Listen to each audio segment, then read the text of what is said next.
Thank you guys for giving thumbs up too. That's helpful. All right, so let's go ahead. So let me go ahead and pull up our questions then, which I realize I usually have the link up and ready, but I do not today. So, and I have to share my screen.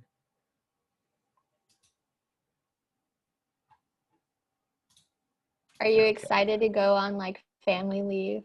Are you nervous? Are you excited? Like, how are you doing? Yeah, no, thank you for asking. Yeah. I will say I think am the right amount of nervous, but I'm also very much excited about this whole thing, about especially them being identical twins and everything. It just tickles me. It makes me feel excited about being able to do that. But yeah, I'm actually, if you guys want to know, like I was kind of like, I didn't expect to actually take 2 months right away. And I don't know how you guys feel about that. Like, it's like, oh, you guys are, Victor, you're leaving us for 2 months. But I gotta say, I am a little excited. I'll miss you guys, but I'm really happy to be around my family to kind of spend that time, especially in those early years or early months. Yeah, I will say I'm also really excited because my brother got me these. I don't know if you guys know the owlet sock. Probably not know this. It's like okay, I see Nadine give a thumbs up. Do you have one, Nadine, by chance? Or like, have you seen them? No, I've heard a lot about it, but like at the end we didn't get it. We were like, okay, she's in like Yes. At that age she was in a little crib right next to us, and we could like pretty much feel or see her. But if you've got twins, and like I can see it being a really useful thing. Yeah. For those people who don't know what it is, it's basically like oxygen. Like it measures your oxygen, like the baby's oxygen in what's it called? Their pulse. And it's like a little, it's kind of like a Fitbit essentially for like the baby that's on the sock. I will tell you, it's a little more expensive. It's not, I know, I think I saw Carl kind of do a little laugh there, but that's pretty much what it is. And I will tell you, it's like one of those things like, oh, I could definitely see maybe it might not be the best for every parent because it can definitely put people a little anxious of being like, oh, like about all these metrics. But I gotta say, I'm excited as a data scientist having twins with like data on this. I'm just like, I'm so excited to do this. So it just came in the mail today, and I found a way to, they don't have an official API, but I found a way to basically hack the API. And I'm like, yes, I'm going to be able to pull up this data and play around with it so much. So yeah. And then I guess I'm having babies too. That's exciting as well. But anyway. Let's see some graphs when you get back. Oh yes. I'm excited. I'm ready for like all the graphs I can put in. And I'm going to have paired, like I have paired, like I'm going to try not to do experiments on the children, but like, I'm just excited that I can at least like witness, the differences between the two. I'm not going to say one's better than the other, but there are differences. One is your train and one is your test. Yeah. Yeah. I'm not going to say which one is though. Right. Like, I gotta do some cross validation on my babies. Anyway, sorry. I got excited about data and twins and my babies and everything. So we'll move on to this. Okay. Questions on here. So I want to make sure I have enough time. We have plenty of time. So let's see here. When making data visualization, is it bad to be just plain, or how colorful should it be? Oh yeah, that's a good question. So I will tell you is that the default for most people for visualizations is usually maybe too much color. That's usually what people tend towards. It's not a bad thing, but as you probably noticed, like for example, Matplotlib, Seaborn, and Matplotlib's built into Pandas. The default for a lot of those plots, for example, bar charts, I'm thinking in particular, automatically color every single one. I would say that's not really the best thing. I say it's usually harder to make too plain of a visualization than making one that's too, I wouldn't say colorful, but too busy, if that makes sense. So you want to make sure that whatever you have, like whether it's shapes or colors, emphasize what's it called? They emphasize what you want your audience to pay attention to. And so this is really important, especially for explanatory visualization. So things that you're showing other people to say, hey, these are things you should pay attention to. That's where I will point you guys to, sorry, I don't have my keyboard shortcuts anymore. I have to, on this computer. What is this, Mr.? See, I have to actually pull up the whole thing. If you go into this repo, right, that we had in, I believe, Data Science Basics, visualization, I would strongly recommend just reviewing this stuff back from like Mod 1 stuff, talking about visualizations and things. And these are kind of like general rules. that like I come up with. But I think in general is that you should use color that emphasizes your point. If you're using color just to have color, it might be worth taking it out. Now, there's still something to be said where you can add color into your visualization to make it like engaging. Like that, I think that's a legitimate reason to have it in there, even though it doesn't add anything extra. But just be aware of like having like a rainbow set of colors, like for example, for your bar chart, which is actually the default. Having it more like for one consistent color is going to be clearer versus like if you have multiple colors, it makes it imply a little bit of, oh, what's more important? And also kind of makes your graph busy. You can also be very creative with this as well, is you can definitely create your visualization with a theme, right? So like you can make sure your visualization has like consistent colors. And I say a theme, meaning a consistent color scheme, a consistent look to it throughout the whole presentation. You know, I think you can be very creative with this and, you know, also make it very clear. Yeah, and I see Nadine have a question, but if you guys have a question, just unmute yourself because I can't see you guys all at once. I was going to say, is this just for the presentation, or does the Jupyter Notebook also ideally, or if you're doing it just for yourself to see something, is it fine to leave it in the multicolor rainbow, or? Yeah, I would say so there's kind of like two classifications of visualizations we talked about, is explanatory, which is kind of like the presentation that can still be in your technical notebook. But the idea is that you are using it to emphasize to someone else, like your point that you found. And there's exploratory, which I think is closer to what Nadine, you were saying, is that those can be a little dirty. They can be a little like, you know, not quite like polished, but that's okay because they're basically used to very quickly pull up information. And you can use an exploratory to kind of get a general idea of something, look at that and say, oh, okay, this, you know, I get the idea of this, maybe write down, you know, some notes on it. And maybe that leads into a visualization, or maybe just taking that same exact visualization and cleaning it up some so it becomes into an explanatory one. So yeah, I think the main thing, like this is mostly for like explanatory stuff where you want to make it as clear as possible to someone else. Make sense? Cool. Awesome. Good questions. Any other questions on visualizations for the project and whatnot? Cool. All right. And again, one of my rules, like, you know, obviously I'm not going to be doing the assessment with you guys, but when you're doing your assessment and doing especially your non-technical, if you're showing a visualization, you should be walking through it. You should be talking about it. You shouldn't be like, here's the visualization, and like not saying, like, you know, like not directly reference it. Like what I mean by that is like, you might have a visualization and say, oh, like, you know, we can see, I don't know, as the square footage goes up, you know, the price is like more square footage means a higher price. Like you should go in a little extra step of saying, okay, we can see here on the x-axis is the square footage, the y-axis being our price. And as we kind of increase our square footage, we are increasing our price. And so kind of generally walking it through, if there's outliers or something like that that you want to point out, you would point it out. But you shouldn't just say like your overall insight and just show a graph. Like people will do this, but I think it's a good form to be, hey, if you're showing a graph, a plot, you should be talking about it. And then one pet peeve of mine is I don't like, this is more for me, but I think it's a useful information, is useful advice, try not to put a visualization and words like I'm thinking like bullet points on the same slide. I would strongly recommend trying to keep a visualization on one slide and then maybe bullet points on the second slide. So what you might do is you can do a couple ways. You can show the bullet points, say, oh, these are things that we noticed and it's supported in this visualization.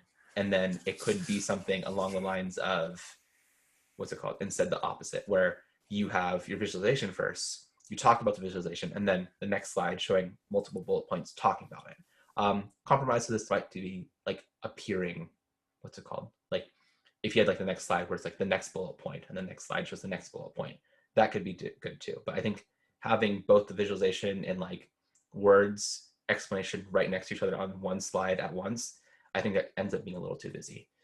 But of course, you know, you can totally, like, that's just my personal preference and I think it's helpful, but you can totally break my rules, right? So, plus I'm not gonna see your guys' assessments when you guys give them, so you can do whatever you want. All right, cool. That's my little thing about visualizations. Is there any follow-up on this though? Pretty good. Cool. Sorry, last thing keeps popping in my head. Different things got popping in my head. No, visualizations don't have to be plots. Visualizations, they don't have to be your data.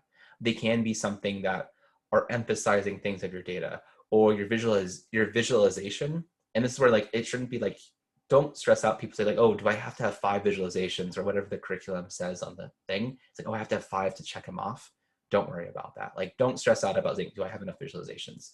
You should be thinking, am I engaging my audience in conveying the information well? Like, that's really the important part. But your visualization really could be something where it's not a literal plot directly from your Jupyter notebook.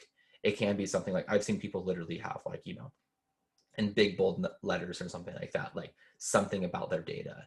And like, that's the thing that's going to stick out. So you can be creative in this way too. You can also have a visualization where maybe you talk about like, you know, like let's say I talk about like the regression line or something like on 2D data. You might not have the data points. You might just have the regression line and you might just show that versus like all the data points. Or you might fade out the data points to make it more obvious that the thing that's important is not the data points, but actually the line itself. Does that make sense? Okay, cool. All right, I'll move on to the next part then, because now I'll spend all day on visualizations. If we have something like y equals, okay, this equation right here, I won't read it all out. Am I right in interpreting this as being grade 2 is worth $2 more than grade 1, assuming grade 1 are dummy variables for the grade features, either 0, 1, any other ways of interpreting these coefficients for dummy variables? Good. So I'm glad they added in about this guy right here. In order to interpret these two, you do have to assume they're on the same scale. So like in this scale of like, you don't want, like, how do I say this? You can think of it as like, if I, for example, this is square footage, and let's say this is like number of bedrooms, you have to think of that more being like, oh, how much per square footage or how much per bedroom. But for categories like this, you can think of it as being, yeah, like you are adjusting the whole equation up by 3 if it's grade 1, or up by 5 if it's grade 2. So you can say, oh, it's worth $2 more. So you can interpret it in that way. I think that's completely legitimate. So are there any other ways of interpreting the coefficients? I mean, I think if you, as long as you recognize that when you have your dummy variables, your categorical variables like this, is that all it's doing is shifting the line up and down. I think as long as whatever is interpreted well from that, I think you're fine. And I think this interpretation would be perfectly fine in a non-technical or technical part. Okay. Any follow-up questions on this, or could we make more clear?